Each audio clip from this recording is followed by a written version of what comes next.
Well, it's finally time. Sonic Superstars has officially released, and I've played through almost all of it, and I have a lot of different thoughts on this game.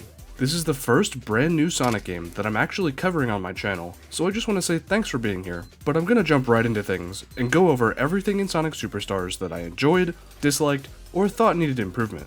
I will have the usual non-spoiler review section first though, so if you're just here for that, it'll be up first. And I won't be going over any major spoilers until I'm finished with it. Alright, so big picture stuff first. Is this game actually any good? Well, that depends on your definition of good, but to be honest, I'd say yeah. Maybe not earth-shattering, but it's right about in line with where I thought it would be, which is both good and bad. Good because I had decent expectations, and I wasn't really let down by the game at all, but bad because I kinda felt like I knew exactly what I was getting into with this game, and there wasn't much for surprise or any big wow factor, at least for me. Now there are definitely things that I didn't expect to see. I didn't just spoil the entire game for myself, but overall what you see in Sonic Superstars is about what you get. A pretty fun 2D classic Sonic adventure.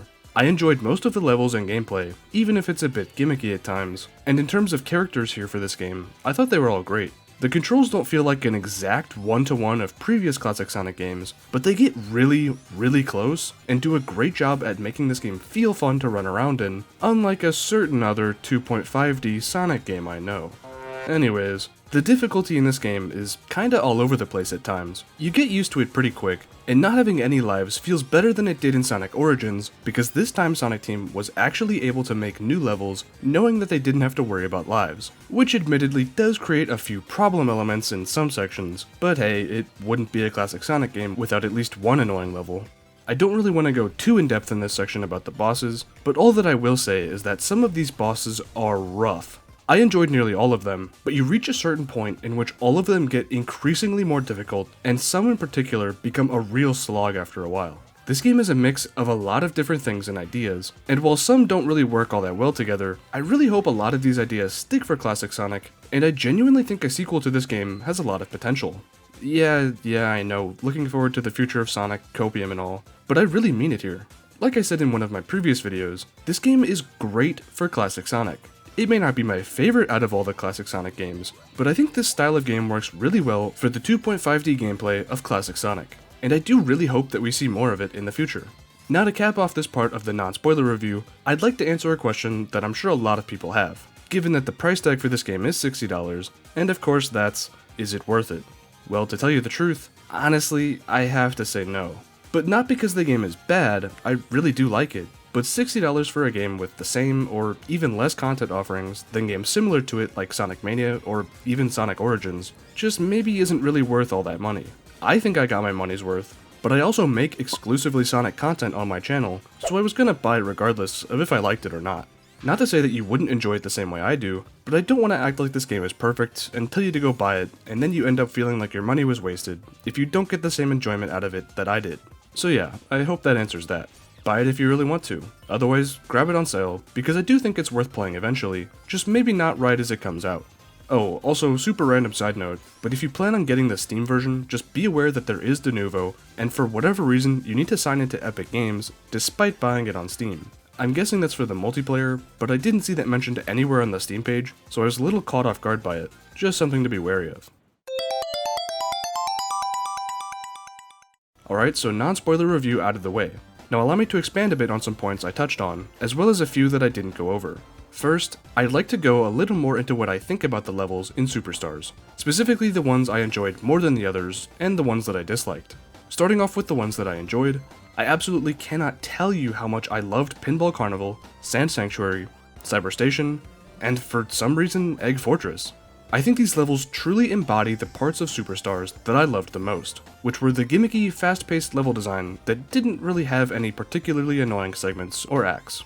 Pinball Carnival is a great level to bounce around in, it's literally a pinball carnival, and I really enjoyed trying to get as many points as I could to try and rack up the rings. Sand Sanctuary is one that I almost didn't like at first, but then I realized just how fun the level design was in that level. You're extremely rewarded for being able to take the high paths, and even though this was only a single act zone, I think it had plenty of good moment-to-moment level design that made sure you weren't getting bored playing it. Cyber Station is easily my favorite level aesthetically. I mean, you literally get to be Minecraft Sonic, why wouldn't you love this level? It plays pretty good too, but my main reason for liking this level, of course, is the look and design of it. And a weird one that I enjoyed was actually Egg Fortress. The first act is a decent first act to a final zone level, but man, that second act is what really made me love this zone. I think this was probably one of the few times that I was actually surprised by this game, and it was a great surprise having to run backwards through Act 1 while everything was reversing. Just great storytelling and use of environment. There were some specific acts that I didn't care for. I think Press Factory Act 2 and Tails' act speak for themselves with the overwhelming amount of crushers, but I really don't think there was a single point in the main story of the game that I really felt like the level design was too unfair. Now I say the main story because if you've played the game, then you know how Trip's story feels with some of the boss fights.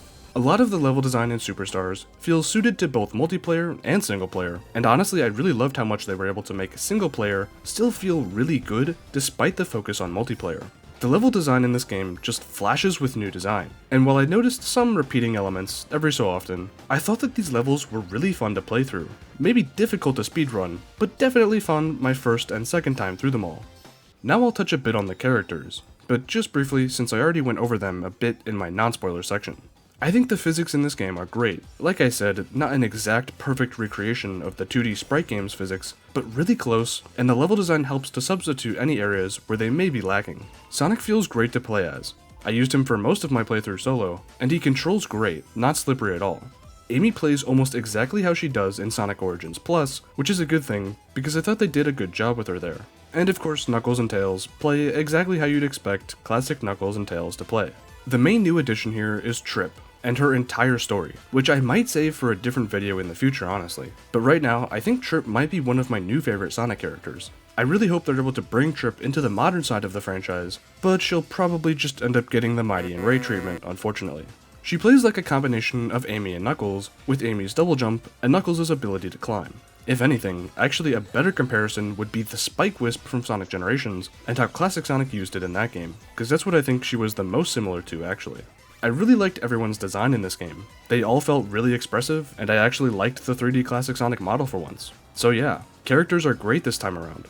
I didn't get a chance to play any multiplayer, so I can't really comment on whether or not they interact well there, or even how the multiplayer feels at all, but they're great in the single player at least. Now for some Emerald powers. I already went over all the Emerald powers in a previous video, so I'll just give a rapid fire review of what I thought of them, and if I was right about them in that video.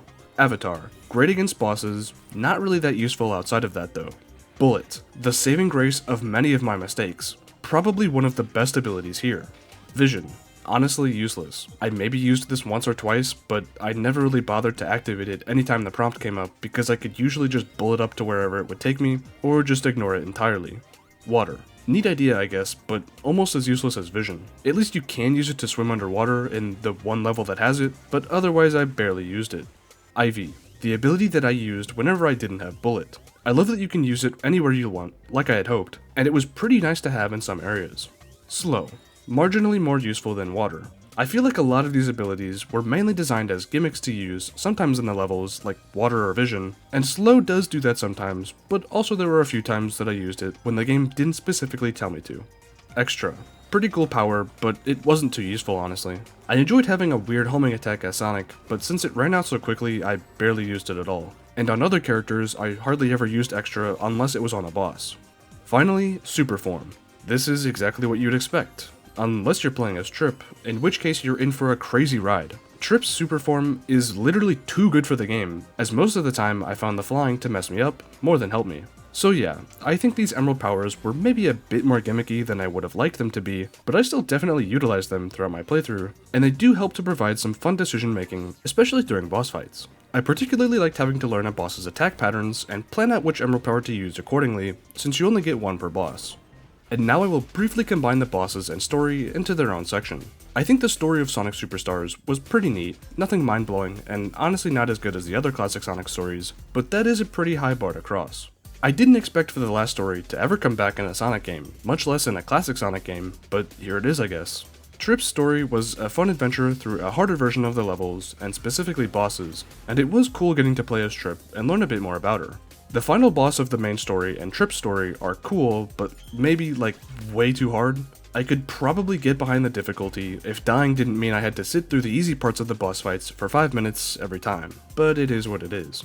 I think the bosses in this game were extremely hit or miss personally. I thought it was a cool idea to have some actually boss-feeling boss fights in a classic Sonic game, but some of them drag on for way too long. And the difficulty really spikes in random areas, which I liked, but also I didn't want to have to sit through 5 minutes of boss anytime I died on one. So yeah, I think the story and boss fights in this game were probably the weakest parts of it for me personally. The true final boss was pretty insane though. I mean, fighting a dragon was not something I expected to see Sonic ever really do. Moving on to some smaller elements of this game, I'd like to start with the music. Oh boy, the music. Superstars is an extremely mixed bag when it comes to music. Like, an extremely mixed bag.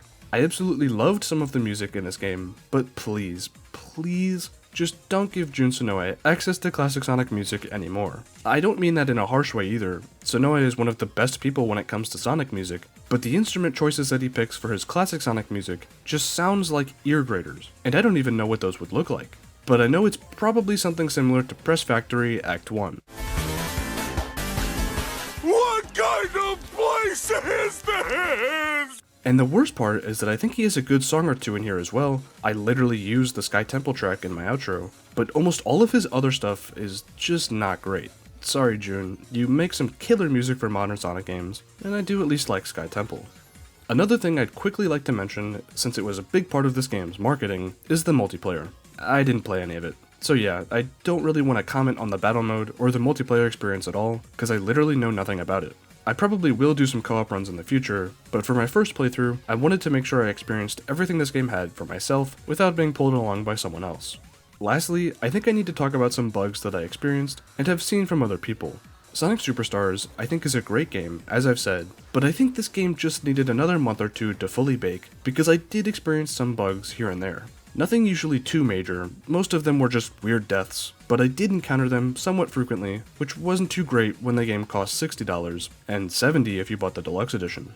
I figured I'd mention that there definitely were some bugs and glitches here and there, but I expect most of them to be ironed out in some patches going forward. At least I hope. So yeah, Sonic Superstars, a brand new classic Sonic game. One that I enjoyed, but it's really up to you to decide whether or not you enjoyed it for yourself. So leave a comment down below.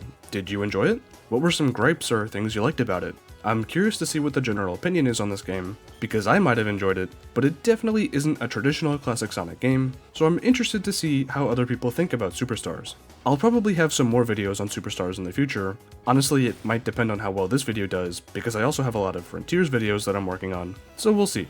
Thanks for watching the full video. I'm getting close to hitting 1,000 subscribers, so thank you for that, and also hit the sub button to help me get there, if you want to of course.